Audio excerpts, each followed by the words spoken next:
Hello बच्चों। आज के इस वीडियो में हम लोग स्टार्ट करने वाले हैं चैप्टर नंबर 3 मूमेंट्स का, जिसका नाम है Eswaran the story teller.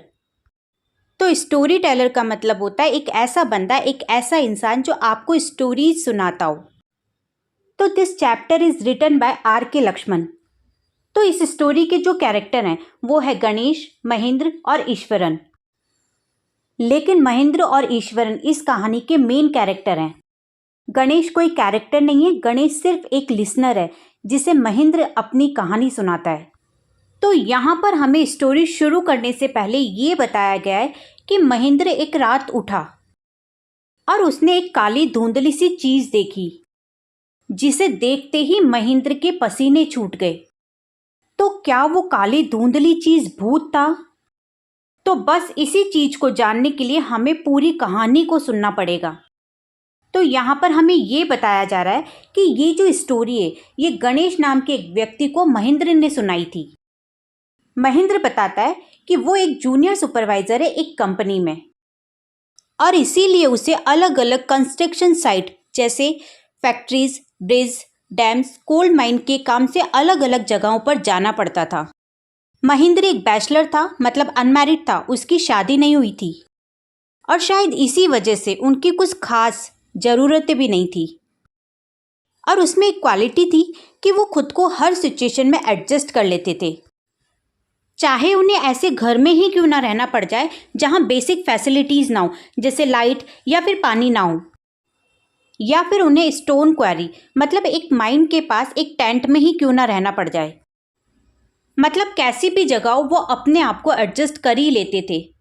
Mahendra के साथ उनका कुक, जिसका नाम था ईश्वरन, हमेशा उनके साथ रहता था, क्योंकि ईश्वरन को महेंद्र के साथ बहुत ज़्यादा लगाव था। इस वजह से महेंद्र कहीं भी जाता तो ईश्वरन भी बिना किसी ऑब्जेक्शन के उनके साथ चल देता।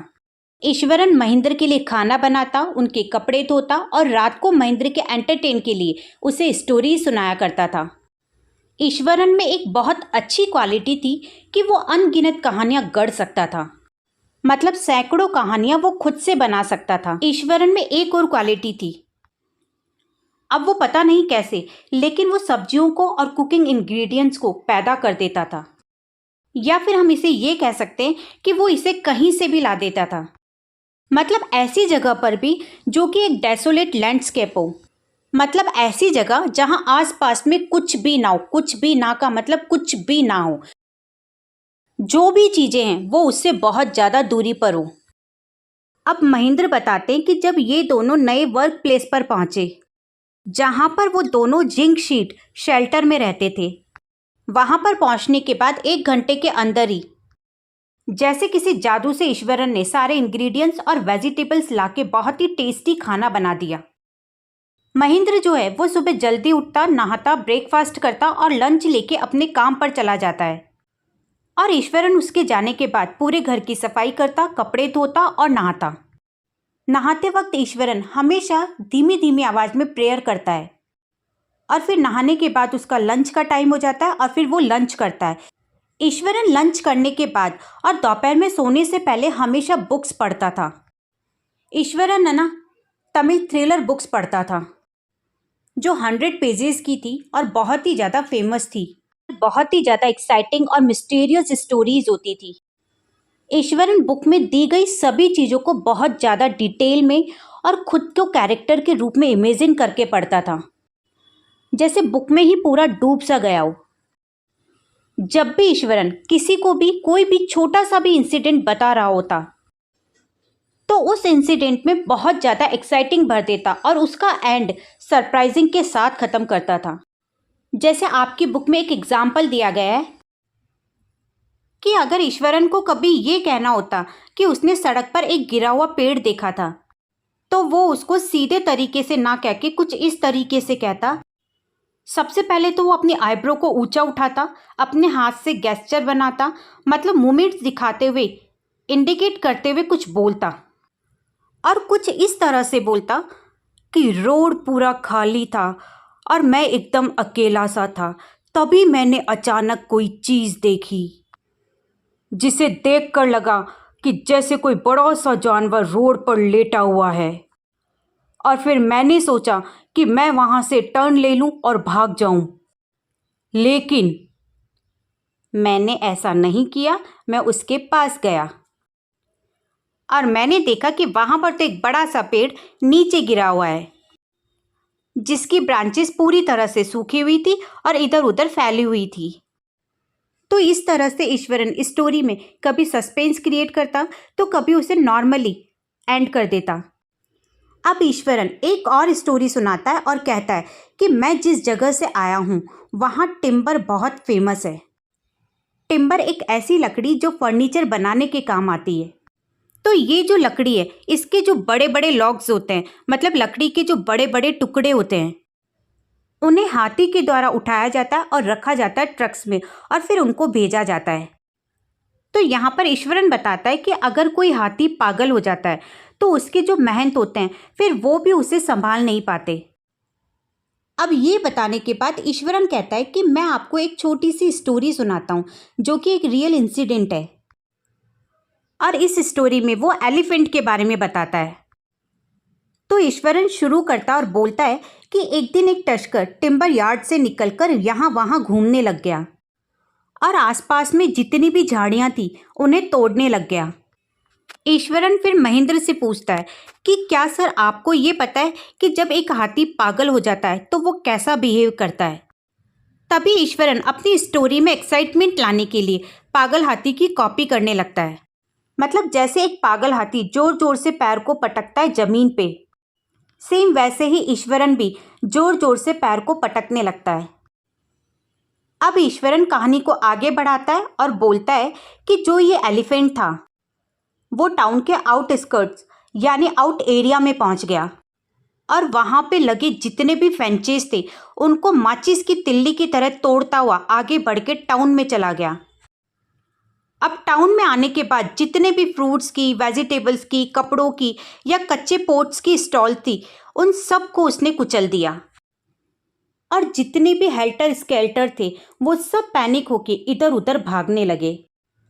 अब हाथी आगे बढ़ता है और एक स्कूल की तरफ चला जाता है। स्कूल की जो दीवार थी उसे तोड़ के वो स्कूल के अंदर चला जाता है जहां ग्राउंड में बच्चे खेल रहे होते हैं। लेकिन जैसे ही बच्चे हाथी को देखते हैं वो दौड़कर अपनी क्लास में चले जाते हैं और डोर को बंद कर लेते हैं। अब जो ये हाथी है इसे बीस्ट लिखा गया है यानी विशाल जानवर या पशु, जो ग्रांटेड यानी चिल्लाता हुआ इधर उधर घूम रहा था। उसने फुटबॉल गोल पोस्ट को तोड़ दिया, वॉलीबॉल के नेट को फाड़ दिया, पानी के ड्रम को लात मार के पिचका दिया। इतना ही नहीं, और एक बड़ी झाड़ी को जड़ सहित ही निकाल दिया। अब उसी वक्त टीचर्स जो थे वो टेरेस पे चले गए और फिर वो लोग हाथी को डेप्रेडेशन देखते रहे। डेप्रेडेशन का मतलब होता है अटैक करते हुए या फिर किसी चीज को डिस्ट्रॉय करते हुए, क्योंकि वो लोग कुछ भी नहीं कर सकते थे इसलिए बस बिल्डिंग की छत से चुपचाप सब कुछ देखते रहे। अब उस वक्त उसने क्या किया, एक टीचर के हाथ से छड़ी ली और नीचे की तरफ दौड़ा और दौड़ते दौड़ते ग्राउंड में चला गया जहां हाथी था। अब जो हाथी था वो चिल्लाते हुए मैना सिंगली मतलब डराने के बहाने से एक पेड़ की टहनी को तोड़ता है और अपनी सूंड में पकड़ लेता है और अपने पैर को जमीन पे जोर जोर से मारने लगता है, जिससे धूल मिट्टी उड़ने लग जाती है, जिसको देख के बहुत डर लगने लगता है। ईश्वरन कहता है कि सर वो सीन बहुत ज़्यादा डरावना था, लेकिन फिर भी मैं आगे बढ़ा छड़ी को हाथ में लेके, और आसपास के जो लोग थे वह बड़े गौर से इस नज़ारे को देख रहे थे, जैसे मानो इस सीन को देख के वो लोग हिप्नोटाइज्ड हो गए हों। ईश्वरन कहता है कि वो लोग इतने आकर्षित हो गए थे मुझे देखने के लिए कि बच्चा पता नहीं क्या करेगा। हाथी की जो आंख थी वो एकदम लाल थी, उसे देखकर ऐसा लग रहा था कि जैसे अभी मुझ पर यानी ईश्वरन पर अटैक कर देगा।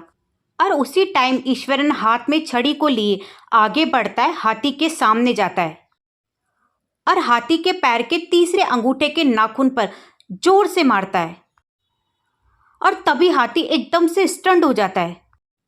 स्टंट मतलब स्टॉप्ड हो जाता है, क्योंकि हाथी को भी समझ में नहीं आया कि एकदम से हुआ क्या। और थोड़ी देर में हाथी का जो शरीर है वो कांपने लगता है और नीचे गिर जाता है। इतना कह के ईश्वरन स्टोरी को रोक देता है और कहता है कि पहले मैं गैस जलाकर डिनर गरम करता हूँ, फिर उसके बाद स्टोरी कंटिन्यू करूँगा। उसी वक्त महेंद्र जो था वो एकदम रैप्ट अटेंशन, मतलब एकदम मग्न होके कहानी को सुन रहा था। अब वो वेट करने लगा कि कब ईश्वरन आएगा और कहानी को आगे बढ़ाएगा। लेकिन वापस आने के बाद ईश्वरन कहानी को कंटिन्यू नहीं करता, इसलिए महेंद्र को याद दिलाना पड़ता है कि तुमने अभी जो कहानी सुनाई थी वो अभी भी अधूरी है। तभी ईश्वरन बोलता है कि वेटरनरी डॉक्टर जो है, यानी जानवरों के जो डॉक्टर है, उनको बुलाया जाता है और वो हाथी को देखते हैं, उसका चेकअप करते हैं और 2 दिन तक उसकी देखभाल करते हैं और फिर हाथी के महंत को बुलाकर हाथी उसे दे दिया जाता है। अब यहाँ पर महेंद्र के दिमाग में एक बात घूम रही थी, इसलिए महेंद्र ईश्वरन से पूछता है कि ईश्वरन एक बात बताओ, तुम हाथी को, जो कि इतना बड़ा पशु है, उसको नीचे कैसे गिरा पाए? तो ईश्वरन कहता है कि देखिए, ये जापानीज आर्ट से जुड़ा हुआ है, जैसे कि कराटे और जीतसु। इसके अंदर ये बताया जाता है कि बॉडी के किस पार्ट पे अटैक करने से बॉडी का जो नर्वस सिस्टम है वो पैरालाइज हो जाता है। और मैंने ये कहीं पढ़ा था। अब एक दिन भी ऐसा नहीं होता था कि जिस दिन ईश्वरन कहानी ना सुनाए, चाहे फिर वो कैसी भी कहानी सुनाए, फिर चाहे वो हॉरर हो, सस्पेंसर हो, एडवेंचर हो या झूठी या सच्ची हो। लेकिन उसका कहानी सुनाने का जो तरीका था ना, वो इतना अच्छा था कि महेंद्र जो है ना, वो हर दिन बड़े इंटरेस्ट से सुना करता था। और शायद यही वजह थी कि महेंद्र को कभी टीवी की कमी महसूस नहीं होती थी, क्योंकि वो ईश्वरन की स्टोरी से ही बहुत ज़्यादा एंटरटेन हो जाता था। अब एक दिन सुबह जब महेंद्र ब्रेकफास्ट कर रहा था, तभी ईश्वरन आता है और पूछता है कि सर, क्या मैं आज रात डिनर में कुछ स्पेशल बना सकता हूँ? क्योंकि आज का दिन बहुत शुभ है और हमारी परंपरा के अनुसार आज के दिन बहुत ही अलग अलग तरह के पकवान बनाने चाहिए, जिससे हम अपने पूर्वजों की आत्माओं को भी खिला सकें। मतलब ये उन लोगों की परंपरा थी। और उस रात महेंद्र को बहुत ही टेस्टी और वैरायटी वाला डिनर मिला और डिनर करके महेंद्र बहुत ही खुश हुआ और ईश्वरन की इस खाना बनाने की स्किल की बहुत तारीफ की। अब ईश्वरन भी बहुत ही खुश था, लेकिन अचानक ही उसने भूत प्रेत की कहानी सुनानी शुरू कर दी। उसने कहा कि सर, क्या आपको पता है कि ये जो एंटायर फैक्ट्री एरिया है, ये पहले कब्रिस्तान था। अब महेंद्र को अभी इतना अच्छा टेस्टी खाना मिला था खाने को, और ईश्वरन की इस बात को सुन के वो सोच में पड़ गया और उसे झटका सा लगा। ईश्वरन बोलता है कि जब अपन यहाँ पहले दिन आए थे, तभी मैंने ह्यूमन स्कल देखा था रास्ते में। उसके बाद मैंने उसे हर बार देखा जब भी मैं उस रास्ते से गुजरता हूँ। फिर ईश्वरन कहता है कि यहाँ पर मैंने कभी कभार भूतों को भी देखा है रास्ते में, लेकिन मैं उन सब से डरता नहीं हूँ, क्योंकि मैं तो बहुत ही बहादुर हूँ। और कहता है कि सर, क्या आपको पता है कि वहाँ एक औरत का भूत भी है। अब भूत कहो या भूतनी, एक ही बात है, जो कि आधी रात में पूरा चांद जब निकलता है तब आती है और बहुत ही ज़्यादा डरावनी है देखने में। और उसके बाल जो है वो उलझे हुए हैं, मतलब मैटेड है, और उसके चेहरे पर बहुत ही ज़्यादा झुर्रियाँ हैं। देखने में ऐसी लगती है जैसे मानो किसी कंकाल ने एक आधे जन्मे बच्चे को हाथ में पकड़ा हो।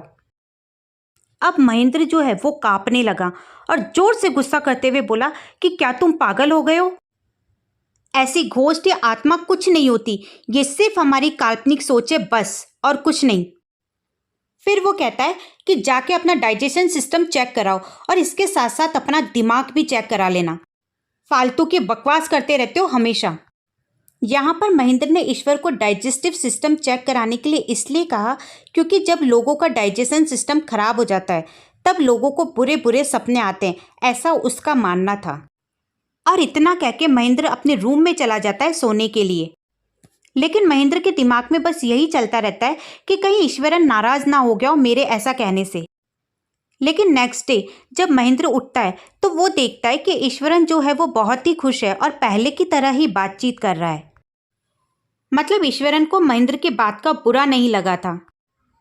लेकिन जिस दिन से महेंद्र ने ईश्वरन की उस भूत वाली बात को सुनी थी, तब से वो जब भी सोने के लिए जाता तो वो अपनी खिड़की के बाहर झांक कर देखता कि आसपास कोई छाया तो नहीं है। लेकिन उसे हमेशा अंधेरा ही दिखता और दूर जो फैक्ट्रियां उसकी टिमटिमाती हुई लाइट दिखती बस। महेंद्र को फुल मून नाइट यानी पूरा चांद जिस दिन निकलता था, तब बाहर का जो नज़ारा होता था उसे देखना बहुत अच्छा लगता था, क्योंकि उस वक्त चांद की जो मिल्क वाइट रोशनी होती है वो चारों तरफ फैली होती है। लेकिन जब से महेंद्र ने ईश्वरन की उस भूत वाली कहानी को सुना था कि एक फीमेल घोस्ट है जो दिखाई देती है, तब से उसने फुल मून वाली नाइट में खिड़की से बाहर देखना ही बंद कर दिया था, इस डर के मारे कि कहीं वो भूतनी बाहर ना आ जाए। अब एक रात जब महेंद्र सो रहा था, तब उसके कानों में हल्की हल्की रोने की आवाज़ आ रही थी उसकी विंडो से। तब वो अचानक से उठा और इधर उधर देखा। पहले तो उसे लगा कि बिल्ली जो यहाँ वहाँ घूमती रहती है चूहों के लिए, वो रो रही है। लेकिन जो आवाज़ थी वो बहुत ही ज़्यादा गुटरल थी, यानी जैसे किसी के कंठ से निकल रही हो।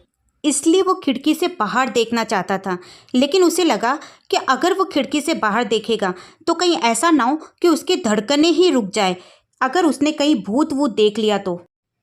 तभी जो आवाज़ है वो और ज़्यादा लेस फैलाइन, मतलब बिल्ली की कम और इंसान की आवाज़ ज़्यादा लग रही थी। और फिर महेंद्र खुद को रोक नहीं पाया खिड़की से बाहर देखने के लिए। अब वो उठा और हल्का सा झुक के सिर को खिड़की से बाहर निकालकर झांकने लगा। तभी वो देखता है कुछ डार्क क्लाउडी फ्रॉम क्लचिंग, मतलब कुछ काली धुंधली सी परछाई जिसके हाथ में कुछ बंडल सा हो। अब उसको देखते ही वो बहुत ज़्यादा डर जाता है, मतलब पसीने छूट जाते हैं और वो अपने तकिए पर गिर जाता है। जैसे ही महेंद्र का ये जो भयानक एक्सपीरियंस था वो रिकवर होता है, तब वो अपने आप को समझाता है कि महेंद्र ऐसा कुछ नहीं था, ये सिर्फ तेरा एक भ्रम था। अब जब सुबह उठता है महेंद्र, तब जाके नहाता है, ब्रेकफास्ट करता है और रात को जो भी हुआ था उन सबको भूल चुका होता है। उसके बाद ईश्वरन आता है और महेंद्र को उसका लंच देता है। जैसे ही महेंद्र घर से बाहर निकलने लगता है, वैसे ही ईश्वरन कहता है कि सर याद है आपको, एक दिन मैंने आपको बताया था कि एक फीमेल घोस्ट है जिसके हाथ में एक फिटस रहता है, और आप मुझसे नाराज हो गए थे और आपने कहा था कि ये जो सब है ये सिर्फ एक कल्पना मात्र है, ऐसा वैसा कुछ नहीं होता। लेकिन अब तो कल रात आपने भी उसे देख ही लिया ना, मतलब जब आपके रूम से रोने की आवाज़ आ रही थी तब मैं दौड़कर वहाँ आया था। ये सुनते ही महेंद्र पूरी तरह से शिवरिंग होने लगा। वो रुका ही नहीं कि ईश्वरन अपनी बात को कंप्लीट कर सके, और बिना रुके सीधे अपने ऑफिस चला गया और वहाँ जाकर अपना रिज़ाइन पेपर दे दिया, जिससे कि वो इस भूतिया जगह को छोड़ सके। तो यहाँ पर ये स्टोरी होती है ख़त्म, और दिमाग में आते कुछ ऐसे सवाल जैसे क्या ये स्टोरी सही में सच्ची थी, क्या सच्ची में कोई घोस्ट होता है, या फिर ईश्वरन ने ही ऐसी आवाज़ निकालकर महेंद्र को डराया था। तो अब आप लोग मुझे कमेंट करके बताओ कि आखिर हुआ क्या था।